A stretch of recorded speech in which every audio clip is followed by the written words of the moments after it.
এক গ্রামে ছোট্ট একটি খোপড়ায় মুরগি তার 6টি বাচ্চাসহ বসবাস করত। মুরগি ছিল খুবই গরিব, কিন্তু মা হওয়ার কারণে তার মন ছিল বড়। সেই সকাল থেকে সন্ধ্যা খাবারের সন্ধানে মাঠে মাঠে ঘুরে বেড়াত। কখনো ধানের খোসা, কখনো ঘাসের বীজ, আবার কখনো বাকেচো খুঁজে এনে বাচ্চাদের খাওয়াত।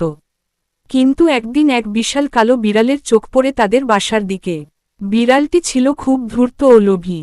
সে ভাবল, এই মুরগি আর তার বাচ্চারা আমার জন্য একটা ভালো খাবার হতে পারে। তাই সে সুযোগের অপেক্ষায় থাকল। একদিন বিকেলে মুরগি যখন তার বাচ্চাদের নিয়ে উঠোনে খাবার খুঁজছিল, তখন হঠাৎ করেই বিড়ালটি লাফিয়ে এসে তাদের ভয় দেখিয়ে দিল। মুরগি ভয়ে তার বাচ্চাদের ডানা দিয়ে ঢেকে ফেলল। বিড়ালটি তাদের চারপাশে ঘুরতে থাকল আর বলল, এই মুরগি, তুই খুব গরিব, তোর বাচ্চারা সব দুর্বল। আমি যদি চাই, এক মুহূর্তেই তোদের খেয়ে ফেলতে পারি। মুরগির খুব ভয় লাগছিল, কিন্তু সে সাহস হারাল না। সে শান্ত গলায় বলল, বিড়াল ভাই, তুমি কি সত্যি আমাদের খেয়ে ফেলতে চাও? হ্যাঁ, তোদের মতো গরিব, দুর্বলদের বেঁচে থাকার কোনো দরকার নেই। বিড়ালটি হাসতে হাসতে বলল। মুরগি তখন বুদ্ধি করে বলল, আচ্ছা, তুমি তো অনেক বুদ্ধিমান, তাই না? চলো দেখি, কার বুদ্ধি বেশি। বিড়াল হেসে বলল, বুদ্ধির প্রতিযোগিতা? হা হা হা, তুই একটা সাধারণ মুরগি, তোর বুদ্ধি আমার চেয়ে বেশি হবে? ঠিক আছে, তাহলে চল, আমরা একটা খেলা খেলি।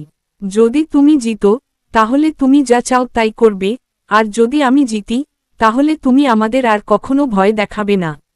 বিড়াল রাজি হয়ে গেল, কারণ সে ভাবল, আমি তো সহজেই জিতে যাব।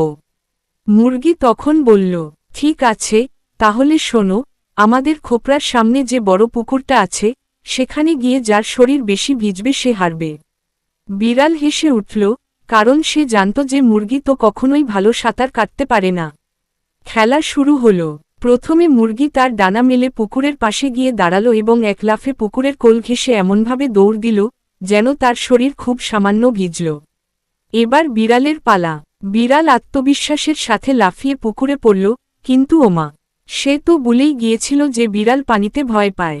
সে দিশেহারা হয়ে পা ছোড়াছুড়ি করতে লাগল, কোনোভাবে উঠে আসতে পারল, কিন্তু পুরো শরীর ভিজে একাকার।